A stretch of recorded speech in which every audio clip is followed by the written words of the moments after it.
பெரும்பாலும் வந்து இஸ்லாமியர்கள் மற்றும் கணிசமான மக்கள் அங்கே வாழ்ந்தாலும் முக்குளத்தோர் தான் அங்கே வந்து ஒரு வெற்றி வாய்ப்பு தீர்மானிக்கக்கூடிய.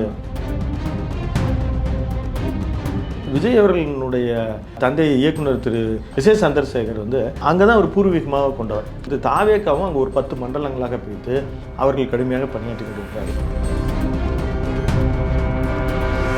இன்னும் நான் ஒன்று கேள்விப்படுறேன், இந்த முறை வந்து நடிகை குஷ்பு வந்து ராமநாதபுரத்தில் ஏதாவது ஒரு தொகுதியை தேர்ந்தெடுத்து நிற்கலாமா அப்படின்ற ஒரு, இந்த வெளிநாட்டுக்கு செல்லக்கூடிய இளைஞர்கள் வந்து இருக்கிறதுக்கு அங்கேயே வந்து ஒரு ஜவுளி பூங்கா பண்ணலாம், அதே மாதிரி ஒரு ஐடி பார்க் பண்ணலாம், இப்படியெல்லாம் திட்டமிட்டுகிட்டே தான் இருக்கிறாங்களே ஒழிய எதுவுமே அவங்க மக்களுக்கு வரல. அதே மாதிரி நாம் தமிழருக்கான வாக்கு வங்கின்றது பெரிய அளவில் சரியில்லை. அங்கே இருக்கிறவங்க அப்படியே தான் இருக்கிறாங்க. அவங்களுக்கெல்லாம் இந்த வெளி பிரச்சனை எல்லாம் தெரியல. உள்ளூர் பிரச்சனைக்கு நமக்கு யார் குரல் கொடுத்தாங்க? ஒரு விவசாயம் சார்ந்து குரல் கொடுக்கறது யார்? விவசாயிகள், மீனவர் பிரச்சனை.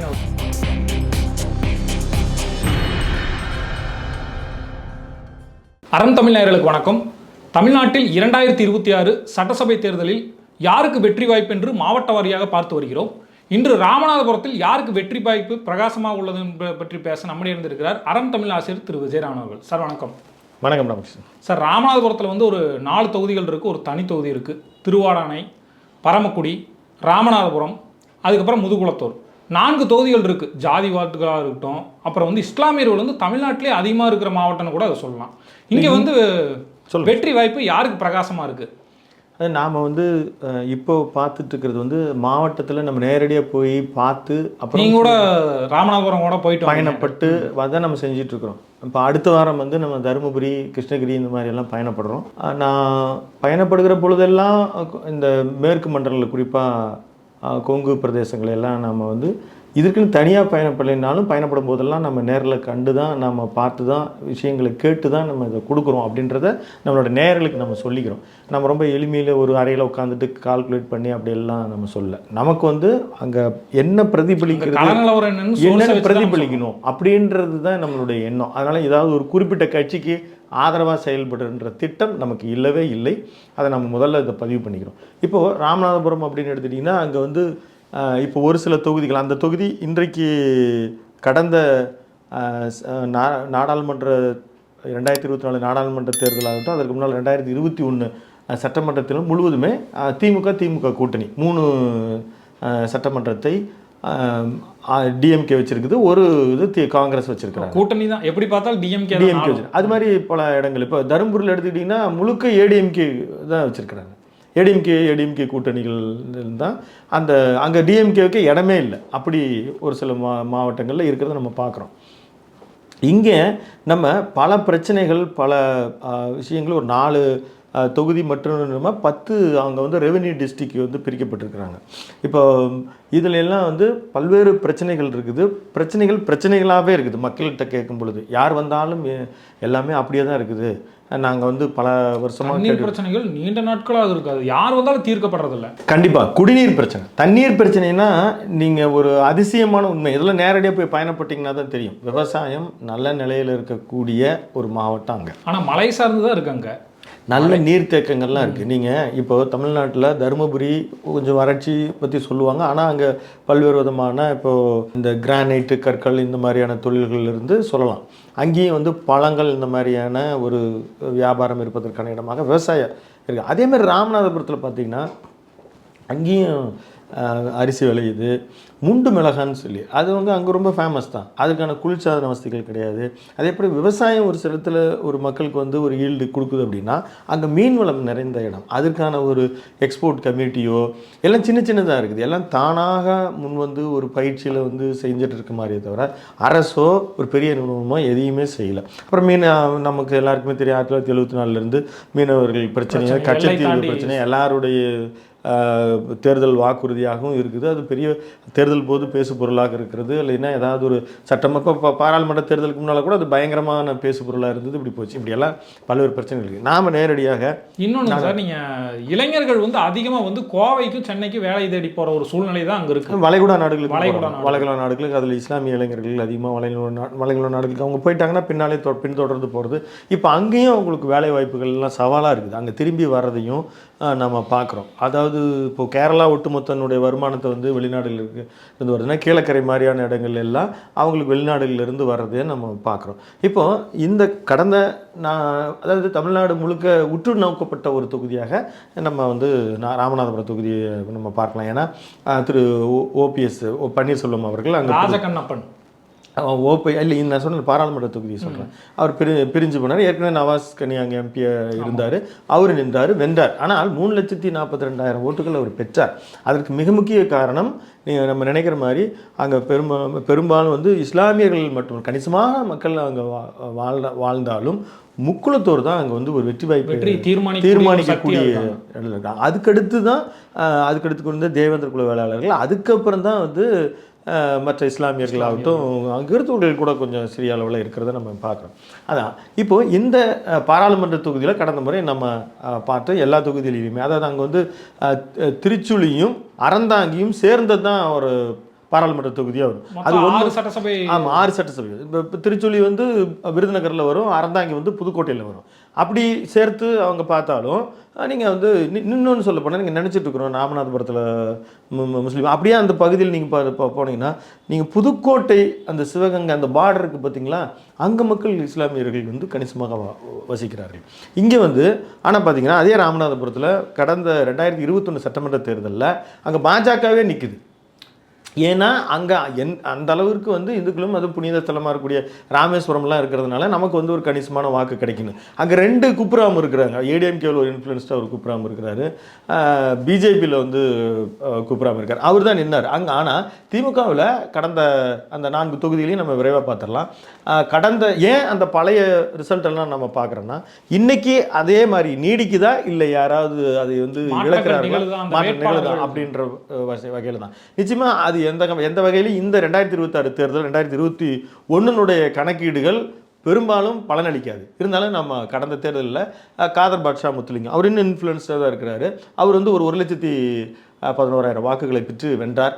குப்புராம பிஜேபியில் 60,000 வாக்குகளை பெற்றார். அதுக்கப்புறம் நாம் தமிழர் மலைச்சாமின்னு ஒரு சுயேட்சை கூட 10,000 வாக்குகள் அவர் வந்து முக்குளத்தூர் சமூகத்தினால அவருக்கு ஒரு கணிசமான வாக்குகளை பெறுகிறார்.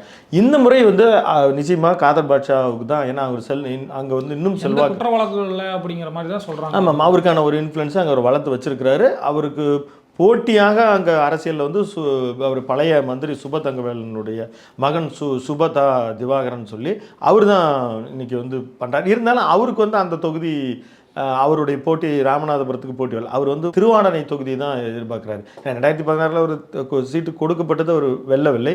2024 கருணாசு திருவாடனையில் வென்றார்ன்றது ஒரு செய்தி. இப்போ நம்ம அடுத்து வந்து பரமக்குடி தொகுதி பார்க்கலாம். பரமக்குடியில் வந்து அது ஒரு ரிசர்வ் தொகுதி, தனி தொகுதியாக இருக்கிறது. அதுலேயும் திமுக தான் வென்றிருக்கிறது. சதன் பிரபாகரன் அதிமுகவில் வென்றார். அவர் ஒரு 71,000 வாக்குகளை பெற்றார். நாம் தமிழர் கட்சி ஒரு 16,000 வாக்குகள் பெற்றது. மக்கள் நீதி மையம், ஏன்னா அவர் கமல் சார் வந்து அவர் பரமக்குடி தான் சொந்த ஊருன்னு சொல்லுவாங்க. முன்ன சொன்னாங்க அது ரிசர்வ் தொகுதியாக இல்லைன்னா கமல் சார் அதில் தான் நின்றுருப்பார் அப்படின்ற மாதிரியான ஒரு பேச்சு கூட இருந்தது. அப்போது அங்கே வந்து ஆனால் ஒரு 3,500 வாக்குகள் தான் அங்கே பெற முடிஞ்சுது. இப்போ திருவாடனை தொகுதி தான் நம்ம சொன்னப்போ 2021 கருணாஸ் இருந்தார். 2026 அது வந்து கூட்டணி தொகுதிக்கு கொடுத்துட்டாங்க. அங்கே வந்து RM கருமாணிக்கன்னு காங்கிரஸ் வேட்பாளர்கள் 79,000 வாக்குகளை பெற்றார். அங்கே அதிமுக ஒரு 65,000 வாக்குகளை பெற்றது. VTN ஆனந்த்னு சொல்லி அமமுக வேட்பாளர் 33,000 வாக்குகளை பெற்றார். நீங்கள் இது ரெண்டையும் சேர்த்திங்கன்னா திருவாடனை தொகுதி வந்து அதிமுக வெற்றி வாய்ப்பு இருக்குது, வெற்றி வாய்ப்பு இருக்குது. அதான் முக்குளத்தோர் ஓட்டுகளை தென் மாநிலத்தில் டிடிவி தினகரன் அதிகமாக பெறுகிறார். ஓபிஎஸ் அவர்களும் இப்போ 2 பேர் வெளியில் இருக்கிறாங்க. அதனால் அதிமுக அங்கு தென் மாநிலத்தில் நாம் இன்று பார்த்த வகையிலையுமே அது வந்து ஒரு கவலைக்கிடமான ஒரு இதழத்தில் தான் இருக்குது. இப்போ கூட ஒரு தகவல் வருது, ஓபிஎஸ் அவர்கள் வந்து டிவிகேல சேர்ந்துருவார். அவருக்கு வந்து நாடாளுமன்ற தேர்தலே ஒரு நல்ல வாக்கு சதவீதம் வந்துச்சு. டிவிகேல சேர்ந்துட்டாருன்னா ஓபிஎஸ் வந்து கண்டிப்பாக ஒரு வெற்றி வாய்ப்பு நிச்சயம். ராமநாதபுரம் மாவட்டத்தில் எந்த தொகுதியில் நின்னாலும் அல்ல, நிச்சயமாக அவர் இன்னொரு ப்ளஸ் இருக்குது. நீங்கள் நம்ம இந்த முதுகுளத்தூர் முடிச்சுட்டு நான் இதுக்கு சொல்கிறேன். நான் இப்போ அடுத்து நம்ம முதுகுளத்தூர் பார்க்குறோம். இங்கே வந்து ஆங்கில செல்வாக்கு மிக்கவராக திரு ராஜகண்ணப்பன் இருக்கிறார். இன்றைக்கி மந்திரியாக இருக்கிறார். பல்வேறு விஷயங்களை கொண்டு வந்திருக்கார். இந்த முறையும் அவர் நிச்சயமாக அவர் சீட்டு வாங்குவதற்கு வாய்ப்பு இருக்குது. அவர் ஏடிஎம்கேவில் மந்திரியாக இருந்தவர் 96 இருந்தவர். பிறகு அவர் டிஎம்கேவுக்கு போயிட்டு வந்தார், தனி கட்சி ஆரம்பித்தார். ப. சிதம்பரத்தை எதிர்த்து சிவகங்கையில் நின்னார். மறுபடியும் வந்து டிஎம்கேவுக்கே வந்தார். இங்கே வந்தும் அவர் வந்து மந்திரியாக இருக்கிறாருன்றாரு. இன்ன வரைக்கும் அந்த செல்வாக்கு இருக்கிறார். சர்ச்சையில் மாட்டினார், 2-3 முறை ஒரு டிபார்ட்மெண்ட்டை மாற்றினாங்க. அப்புறம் முருகேசனை கூட தவறா பேசினா இந்த மாதிரி எல்லாம் இருந்தாலும் கூட அவர் வந்து அன்றைக்கு அங்கேயும் பார்த்துட்டிங்கன்னா கிட்டத்தட்ட ஒரு சில வாக்குகள் வித்தியாசம்னா அதிமுகவை சேர்ந்த கிருத்திகா முனியசாமி, அவர் முனியசாமின்றவர் அவருடைய மாவட்ட செயலாளராக இருக்கார். அவரே இந்த முறை வந்து அங்கே போட்டியிடுவதற்கு திட்டமிடுறதாகவும் நம்ம கேள்விப்படுறோம். இப்போ அவங்க கிருத்திகா அவர்கள் வந்து 81,000 வாக்குகளை பெறுகிறார். முருகன் சொல்லி அமமுக வேட்பாளர் 19,000 வாக்குகளை பெறுகிறார். அங்கே நாம் தமிழர் கட்சியும் ஒரு கணிசமான வாக்குகளை பெற்றிருக்கிறது. இப்போது இதில் நீங்கள் இப்போ கேட்ட விஷயங்கள் வரும். இதுதான் இந்த 4 தொகுதிகளுடைய நிலவரம். 4 தொகுதியிலுமே திமுக முன்னணியில் இருக்கிறாங்க, ரொம்ப உறுதியாகவும் ஸ்ட்ராங்காகவும் இருக்குது. இப்போவும் அங்கே அப்படி தான் இருக்காங்கன்னா அப்படி தான் இருக்குது. அங்கே இருக்கிற மாவட்ட செயலாளர் உட்பட அங்கே காதர் பாட்ஷாவாகட்டும், இப்போ சுபோதேவ தங்கவேலனுடைய அவர் மகன் ஆகட்டும், ஏற்கனவே அவருடைய பேர் ராமநாதபுரத்தில் எம்பியாக இருந்தார். யார்? ஜே.கே. ரத்தீஸ் நடிகர். அவர் தான் அங்கே வந்து அவரும் இருந்தார். அப்புறம் மீண்டும் அவர் அதிமுகவுக்கு போயிட்டாருன்னு வச்சுக்கோங்க. இப்போது இந்த முறை திருவாடனை தொகுதி வந்து மீண்டும் கருணாஸ் வந்து அங்கே நிற்கிறதுக்கு அவர் கேட்கிறார். அவர் நிற்கலைன்னா தங்கவேலன் கேட்கறதுக்கு வாய்ப்பு இருக்குது. அதே மாதிரி பரமக்குடியில் பொறுத்த மட்டும் அங்கே வந்து டாக்டர் முத்தையான்னு சொல்லி அவர் முன்னாள் எம்எல்ஏ, அவர் கொஞ்ச நாள் டிடிவியோடு இருந்தார். அவர் வந்து இப்போ அவர் மீண்டும் வந்து அவர் அதிமுகவுக்கு வந்துட்டார். அப்போது அவர் அங்கே அதிமுகவில் ஒரு இன்ஃப்ளூயன்ஸ்டு பர்சனாக இருக்கிறார். அவருக்கு அங்கே சீட்டு கிடைக்கிறதுக்கு நிறைய வாய்ப்புகள் இருக்குது. அதில் ராமநாதபுரம் நம்ம ஏற்கனவே சொல்லியது போல் அவர் காதர் பாட்ஷா அதில் ஒரு ரொம்ப ஸ்ட்ராங் கேண்டிடேட்டாக இருக்கார். இப்போ நீங்கள் சொல்கிற ஓபிஎஸ் தாவேக்காவுக்கு போயிட்டா என்ன அப்படின்னு நீங்கள் ஒரு கேள்வி. வாய்ப்பு இருப்பதை நம்ம மறுக்க முடியாது. அவர் இனி வந்து அதிமுக பிஜேபி கூட்டணியில் வருவதற்கு வாய்ப்பே இல்லைன்னு தான் இன்றைக்கி இருக்கிற கள நிலவரங்கள் சொல்லுது. ஆனால் நீங்கள் இன்னொரு விஷயம் வந்து தாவேக்காவும் அங்கே ஒரு 10 மண்டலங்களாக பிரித்து அவர்கள் கடுமையாக பணியாற்றி கொண்டிருக்கிறார்கள். ஏன்னா அவர் வந்து விஜய் அவர்களினுடைய தந்தை இயக்குனர் திரு எஸ்ஏசி அவர்கள், எஸ்ஏ சந்திரசேகர் வந்து அங்கே தான் வந்து பெரிய மடம் தங்கச்சி மடம்னு என்ன இருக்குது பார்த்தீங்களா, அங்கே தான் ஒரு பூர்வீகமாக கொண்டவர். அவங்க அப்பா அதெல்லாம் அங்கே ரயில்வேயில் ஒர்க் பண்ணியிருக்கிறாரு. அப்போ அந்த ஒரு பின்புலம் அங்கே இருக்கிற நம்ம சந்தித்தவர்கள் எல்லாமே இது வந்து எங்கள் ஊர், விஜய் இது எங்கள் ஊர், நான் அந்த என்ன பல பேர் நான் பேசுகிறத கேட்குறேன். அவர் வந்து இந்த ஊருக்காரர் தான். ஏன்னா தொடக்கத்தில் வந்து விஜய் அவர்களுடைய மக்கள் மன்றம்னு அவர் ஆரம்பித்து எஸ்ஏசி வந்து அங்கேருந்து தான் ஸ்டார்ட் பண்ணியிருக்கார். அங்கே தான் நிறைய ஒர்க் பண்ணியிருக்கிறார். ஆனால் இப்போது இந்த ஜனவரியில் அங்கே ஒரு பெரிய மீட்டிங் போட்டு ஒரு பெரிய அளவில் நிகழ்ச்சி பண்ணணும் அப்படின்ற திட்டத்தை வச்சுருக்கிறத நம்ம பார்க்க முடியுது. பூத் கமிட்டி பண்ணுறாங்க. அதை தாவேக்கா பெரிய அளவில் பூத் கமிட்டி ஒர்க்கப் பண்ணுது. அதே போல் பூத் ஜின்தோ சுனாவ் ஜின்தோ அப்படின்னு ஒரு ஸ்லோகத்தோட பிஜேபி பெரிய அளவில் அங்கே ஒரு பூத் கமிட்டி நிரப்புறதுல ரொம்ப தீவிரமாக பணியாற்றிட்டு இருக்கிறாங்க. ஏன்னா அவங்களுக்கு வந்து ராமநாதபுரத்தை வந்து கால்குலேட் பண்ணுறாங்க. ஒரு காலத்தில் வந்து இவர் நயினார் நாகேந்திரன் எம்பி சீட்டுக்கெல்லாம் அங்கே நின்றுருக்கார். நயினார் நாகேந்திரன் ஃபுல்லாக ஒர்க் பண்ணுறார். திருநெல்வேலி அவருடைய கணக்காக இருந்தாலும் அங்கே நிற்கிறார். நான் இன்னொன்று கேள்விப்படுறேன். இந்த முறை வந்து நடிகை குஷ்பு வந்து ராமநாதபுரத்தில் ஏதாவது ஒரு தொகுதியை தேர்ந்தெடுத்து நிற்கலாமா அப்படின்ற ஒரு, அதாவது இந்து முஸ்லீம் வாக்குகள், சாதி ஓட்டுகள், இஸ்லாமிய ஓட்டுகள் விழுக வாய்ப்பு இல்லை. அவங்க அப்படி ஒரு கால்குலேஷன்ஸ் நம்ம அவங்கள கேள்விப்படுறோம். அவங்க வந்து அங்கே அவர்கள் திட்டமிடுற மாதிரியும் நம்ம கேள்விப்படுறோம். ஏன்னா சென்னையில் நமக்கான வெற்றி வாய்ப்புகள் ரொம்ப குறைவு, நாம் ஏன் அங்கே செலக்ட் பண்ணி இப்போ நாங்குநேரியில் தமிழிசை சவுந்தரராஜன் அவர்களை திட்டமிடுறாங்க.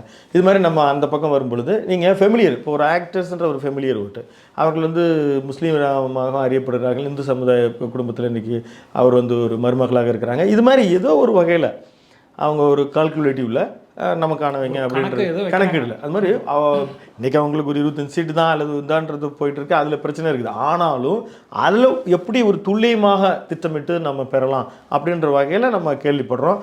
அவர்களும் அங்கே வர மாதிரியும் ஏன்னா அவங்க டிஸ்ட்ரிக்ட் கூட ஈரோட்டில் போய் கலந்துருக்குறாங்க. முந்தானையில் புதுச்சேரியில் ஒரு நிகழ்ச்சியில் போய் கலந்துக்கிறாங்க. இப்போ அவங்க அந்த மாதிரி தீவிரமாக இருக்காங்க. இப்போ சென்னையில் நீங்கள் ஒரு சீட்டு கொடுத்தா என்னோடய வெற்றி வாய்ப்பு ரொம்ப குறைவு, நாம் ஏன் அந்த பக்கம் போயிடக்கூடாது அப்படின்ற ஒரு எண்ணம் இருக்குது. வேலூரில் ஒரு தொகுதி இருக்கிறதாகவும் ஒரு பேச்சு இருக்குது. நாம் ஏன்னா அங்கேயும் அதை நம்ம அப்புறமா பார்ப்போம். அதே போல் இங்கே வந்து இன்றைக்கி இருக்கிற நிலவரத்தில் திமுக ஸ்ட்ராங்காக இருக்குது. அதிமுகவை சேர்ந்தவர்கள் முனியசாமி டைரெக்டாக இறங்கலான்னு இருக்கிறாரு. அப்புறம் அங்கே வந்து முன்னாள் ஐடி மினிஸ்டர் மணிகண்டன் வந்து போன முறை அவருக்கு சீட்டு கொடுக்கல. ஏன்னா அவர் மேலே வந்து ஒரு அலிகேஷன்ஸ் வந்துச்சு. ஒரு நடிகை புகார் சொன்னாங்க, நம்ம எதுக்கு வம்புன்னு சொல்லி அவர்களுக்கு சீட்டு கொடுக்கல. இல்லைன்னா அவர் வந்து ஒரு பெரிய டஃப் ஃபைட்டாக காதர் பாட்ஷாவுக்கு இருப்பார். இப்போ அவர் தீவிரமாக செயலாற்றுகிறார். அவர் ரொம்ப தீவிரமாக செயலாற்றுவதை பார்க்க முடியுது. அந்த அந்த விஷயங்கள்லாம் மக்கள் மறக்கிறாரோ. அவர் மருத்துவரும் கூட. அவருக்கான ஒரு அங்கே கட்சியில் அந்த இடத்துல எல்லாம் ஒரு நட்பெயரை மீட்டு வச்சிருக்கிறார். அவர் எடப்பாடியை விட்டு எங்கேயும் போகலை. அதனால் அவருக்கு மீண்டும் அங்கே அவரும் வந்து போட்டியிடுவதற்கு வாய்ப்பு இருக்கும்போது ஒரு பெரிய டஃப் இருக்குது. இதுதான் இன்றைக்கி இருக்கிற ஒரு தொகுதி நிலவரம். முக்கியமாக வந்து ராஜகண்ணப்பன் அவர்கள் மீது வந்து எஸ் முருகேசனை வந்து ஜாதி ரீதியாக திட்டார், அதனால துறை மாற்றினாங்க. அப்புறம் சென்னையில் வந்து ஒரு 400 கோடிக்கு வந்து தன்னோட மகன்களுக்கு சொத்து எழுதி வச்சிருக்காரு அப்படிங்கிற மாதிரி அறப்போர் இயக்கமெல்லாம் ஒரு முன்னெடுப்பு இருக்குது. இப்போ வந்து திமுகவில் அவரை மாற்றுறதுக்கான வாய்ப்பு இருக்குன்னு சொல்கிறாங்களே. இல்லை, அவருக்கு வந்து சீட்டு வந்து அவரோ அல்லது அவர் சுட்டி காட்டுக்கிறவரோ அவர் மகனுக்கும் அப்படித்தான் இருக்கும். அவருடைய ஃபேமிலி சுற்றி தான் ஃபேமிலி தான் இருக்கும். ஏன்னா நீங்கள் வந்து என்னைக்கு முதுகலத்தூர் அப்படின்ற அந்த தொகுதியில் அவர் வந்து செல்வாக்கோட தான் இருக்கார். அவர் வந்து இன்னைக்கு நிறைய மதுரையாக இருந்தாலும் ஒரு இந்த மாதிரி புகார் வந்தால் மக்களோடு கடந்த காலத்திலிருந்தே அவர் மக்களோடு நெருக்கமாக, இப்போ திருநாவுக்கரசர் ஆகட்டும் சில பேரெல்லாம் இருப்பாங்க, அவங்க வந்து என்ன அவர் வந்து மக்களோடு ஒரு நெருக்கமாக எந்த கட்சியில் இருப்பாங்கன்றது அவங்களுக்கு பொருட்டு இல்லை. அவங்க சில மூஞ்சிக்காக அவருக்கான ஒரு டீம், அவருக்கான மக்கள் வந்து கேட்கிற போது அவங்களுக்கு இது என்ன தேவைன்றது தெரிஞ்சு இந்த மாதிரி விஷயங்களில் அவர் முன்னணியில் தான் இருக்கிறார். அவருடைய மகனை கூட நிற்கலாம். இப்போ கடந்த காலங்கள் வந்து ராமநாதபுரத்தில் மீனவர் பிரச்சனை இருக்குன்னு சொன்னீங்க, தண்ணீர் பிரச்சனை, விவசாயம், இதெல்லாம் வந்து திமுக ஆட்சி வந்து எப்படி கரெக்டாக கையாண்டுருக்காங்களா? இல்லை, எந்த கட்சியுமே அங்கே வந்து சரியாக கையாளல. குடிநீர் பிரச்சனை தலைவிரித்து ஆடுகிறது. அதே மாதிரி தொழில் வாய்ப்புகள் பெரிய இப்போ மணக்குடியில் ஒரு 224 ஏக்கரை வந்து சிப்காட்டுக்காக எடுத்து வச்சாங்க. அது ஒர்க் போயிட்டே இருக்குது, பல வருஷமாக போயிட்டு இருக்குது. அதே மாதிரி சக்கரக்கோட்டையில் ஒரு 312 ஏக்கரை எடுத்து வச்சு ஒரு சிப்காட்டில் அங்கேயே தொழில் பண்ணலாம். இந்த வெளிநாட்டுக்கு செல்லக்கூடிய இளைஞர்கள் வந்து இருக்கிறதுக்கு அங்கேயே வந்து ஒரு ஜவுளி பூங்கா பண்ணலாம். அதே மாதிரி ஒரு ஐடி பார்க் பண்ணலாம். இப்படியெல்லாம் திட்டமிட்டுகிட்டே தான் இருக்கிறாங்களே ஒழிய எதுவுமே அவங்க மக்களுக்கு வரல. மீனவர் பிரச்சனை, அதேமாதிரி மீன் பதப்படுத்துதல், இந்த அதே மாதிரி பனை நிறைந்த ஒரு இடம் தான் ராமேஸ்வரமே வந்து பார்த்தீங்கன்னா சுற்றுலாத்தலம், அங்கேயே சரியான விடுதிகள் இல்லை அப்படின்னு சொல்கிறாங்க. ஆமாம், அது ஒரு பெரிய அளவில் அந்த சுற்றுலாவை ஈர்த்து அதை வளமாக்கக்கூடிய அளவுக்கு ஒரு திட்டத்தை, அதாவது டூரிசத்தை ஒரு பெரிய வருவாய் ஈட்டமாக மாற்றலாம். கேரளா அளவுக்கு நம்ம மாற்றலாம். அது ஏன்னு தெரில. ரோடுகள்லாம் இன்றைக்கும் பார்த்தீங்கன்னா ரொம்ப குறுகலாக இருக்குது. நீங்கள் இப்போ சில நேரங்களில் காவிரி படுகை ஒட்டி நீங்கள் போனீங்கன்னா அந்த ரோடை எக்ஸ்டெண்ட் பண்ண முடியாது. திருச்சி முசிறி டு நீங்கள் திருச்சியோ சில இடங்கள்லாம் பார்த்தீங்கன்னா, ஏன்னா அது காவிரி கரையை நீங்கள் போய் எடுத்து பண்ண முடியாது. இன்றைக்கி ஒரு நாள் நீர்ப்பெருக்கு வரும் பொழுது பிரச்சனையாயிடணும். அந்த மாதிரி இங்கே இல்லை. ஆனாலுமே ரோடுகள் பெரிய அளவில் இல்லை. ஆனால் மக்கள் வந்து ஆன்மீக சுற்றுலாவிற்கு வாரணாசி டெவலப் பண்ண மாதிரி பண்ணலாம். அது அதுக்காக மட்டும் இல்லை, கடல் சார்ந்த இப்போ மன்னார் வளைகுடா மாதிரியான இடங்கள், போட்டிங் அதெல்லாம் இருக்குது. நான் எல்லாமே போய் நேரடியாகவும் அங்கே இதுலேயுமே பார்த்தேன். ஆனால் அங்கே இருக்கிற மக்கள், அருகாமையில் இருக்கிற மக்கள் இது மாதிரிலாம் இப்போ கூட அவங்க வந்து அந்த ஒரு பாதுகாக்கப்பட்ட இடமா கடற்பகுதியில் சில இடங்கள் எல்லாருக்கும் கூட அனௌன்ஸ் பண்ணாங்க. நம்ம தமிழ்நாடு அரசு வனத்துறையை அனௌன்ஸ் பண்ணிச்சு. ஆனாலும் அது போதுமானதாக இல்லை. அதுதான் விஷயம். அதே மாதிரி பனை பெரிய செல்வம். நீராபானன் ஒன்று ரொம்ப நாளாக கேட்டுட்டு இருக்கிறாங்க. அதை வந்து பேக்கட் ஐட்டம்ஸாக விற்கலாம் அப்படின்னு சொல்லி அதுக்கும் ஒரு தெளிவான திட்டம் செய்ய போகிறோம், செய்யலை அப்படின்றத சொல்லாமல் இருக்கிறாங்க. ஆக இது மாதிரி விஷயங்கள் மக்களுக்கு வந்து குடிநீர் விஷயங்கள் இருந்தது. ஆனால் நம்ம விவசாயங்கள் அங்கே இருக்குதா இருக்குது. நல்ல மழை பெஞ்சால் நல்ல விவசாயம் செய்கிறாங்க. நான் சொல்லும்போது அந்த முண்டு மிளகாய்க்கான ஒரு கிராக்கின்றது வந்து அங்கே இருக்க தான் செய்யுது. அரசியல் 2026 விஜயினுடைய எஃபெக்ட் அப்படின்றது வந்து அடுத்து முக்கியமானது. அதில் அவருடைய பூர்வீகமாக பார்க்கப்படுகிறதுனால அவர் யாரை வந்து அவர் அதிகமாக அங்கே வாக்குகளை எல்லா கட்சியிலையுமே அவருடைய வாக்கு போகிறது. இப்போ இங்கே வந்து ஜென்சியினுடைய ஒரு இன்ஃப்ளூயன்ஸ் எந்த மாதிரி இருக்குது அப்படின்னா, அங்கே பெரும்பாலும் வந்து திமுகவை நோக்கி தான் இருக்குது. ஆனால் இன்றைய நிலவரத்து பிரகாரம் அங்கே எல்லாருக்குமே போகிற வாக்குகள் அதிகமாக. இப்போ அமமுகவுக்கு கடந்த தேர்தலில் இருந்த அளவுக்கு செல்வாக்கு இல்லை அப்படின்றது தான் உண்மை. கடந்த தேர்தலில் அவர் ஒரு 3 இப்போ அந்த தொகுதியில் ஒரு 9% 8% அந்த ராமநாதபுரத்தில் மட்டும் அவர் பெற்றிருக்கிறார் அப்படின்னா அது 1-2% தாங்க இப்போ இருக்குது. அந்த வாக்குகள் எங்கே போகின்றன அப்படின்னா விஜய்க்கு தான் போகுது. அதேமாதிரி நாம் தமிழருக்கான வாக்கு வங்கின்றது பெரிய அளவில் சரியில்லை. அங்கே இருக்கிறவங்க அப்படியே தான் இருக்கிறாங்க. அவங்களுக்கெல்லாம் இந்த வெளி பிரச்சனையெல்லாம் தெரியல. உள்ளூர் பிரச்சனைக்கு நமக்கு யார் குரல் கொடுத்தாங்க? ஒரு விவசாயம் சார்ந்து குரல் கொடுக்கறது யார்? விவசாயிகள். மீனவர் பிரச்சனை, மீனவர் பிரச்சனைக்கு இன்னைக்கு ஒரு உக்கிரமாக பேசுறது, எடுத்த உடனே ஒரு அறிக்கை விடுறது, மீனவர்கள் கைது செய்யப்படுறாங்க, இலங்கை கடற்படைகள் இப்போ கடந்த வாரத்தில் கைது செய்யப்படுறாங்க. சுட்டுக் கொல்லப்படுவது தான் இந்த பிஜேபி வந்ததுலேருந்து நின்றுக்கிறத தவிர இன்னும் கைதும் அங்கே இருக்கிற படகுகளை கைப்பற்றி போகிறதும் நிற்கவே இல்லை. அந்த வகையில் அதுக்கு முதல் அறிக்கை கொடுக்கறது சீமானா தான் இருக்கிறாரு. அப்போ அந்த சாஃப்ட் கார்னர், அந்த பீப்புள், அந்த மீனவ சமுதாயத்தில் இருக்கிறவங்களுக்கு வந்து இருக்குது. அவங்க வந்து கிறிஸ்டினாக இருப்பாங்க, எல்லா சமுதாயத்தையும் எல்லா ரிலீஜியஸையும் சேர்ந்தவங்க இருப்பாங்க. ஆனால் அவர்களுடைய அட்டென்ஷன்ஸ் வந்து சீமான் கிரியேட் பண்ணியிருக்கிறார், ராமநாதபுரத்தில் பண்ணியிருக்கிறார். அவருக்கு இருக்கிற இப்போ சில நேரங்களில் அவர் வந்து விஜய் குறித்தே பேசிகிட்டு இருக்கிறார். அது ஏன் நம்ம போய் பார்க்கும்போது அவருடைய பெரும்பான்மை வாக்குகளை வந்து விஜய் பெறுகிறார். ஆனால் அவர் எதுவுமே பண்ணல. நீங்கள் இன்னொரு பக்கம் நான் 4 தொகுதி தான், நம்ம 6 தொகுதி இருக்கிற இடத்து பேசுகிறத விட நம்ம அதிகமாக பேசுகிறோம். ஆனால் அங்கே ஒரு தேர்தல் அப்படின்றது எல்லா கட்சிகளுக்குமே ஒரு சோர்வு இருக்குது. ஏன்னா என்னதான் இருந்தாலும் அங்கே கூட்டணி கட்சிகளுக்கு எம்பி நாடாளுமன்றம் போயிடுது. இங்கே வந்து ஒரு தொகுதி கண்டிப்பாக கூட்டணி கட்சிக்கு இப்போ இந்த முறை திருவாடனையும் கூட்டணி கட்சிக்கு கொடுக்க போகிறதாக தான் இது முன்னே காங்கிரஸ் கொடுத்தாங்க. இந்த முறை ஒரு வேளை இப்போ கருணாஸுக்கு வாய்ப்பு இருக்கிறதா பேச்சு இருக்கிறது. ஏடிஎம்கேவிலே அந்த மாதிரி 2 தொகுதியாவது வந்து பிஜேபிக்கு போயிடணுன்ற எண்ணம் இருக்குது. அப்போது இதில் தாவேக நம்ம இவ்வளோ ஒர்க் பண்ணுறோம், நமக்கு வந்து பெரிய ரியாக்ஷன்ஸ் இல்லை, பெரிய அக்செப்டன்ஸ் இல்லை அப்படின்னு இருக்குது.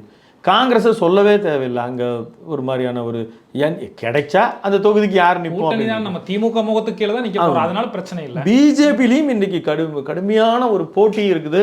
ஆனால் கிடைக்குமா, அதிமுக நமக்கு கொடுக்குமா அப்படின்ற எண்ணம் இருக்கனால ஒட்டுமொத்தமாக அங்கே வந்து ஒரு சோர்வு நிலவுகிறது.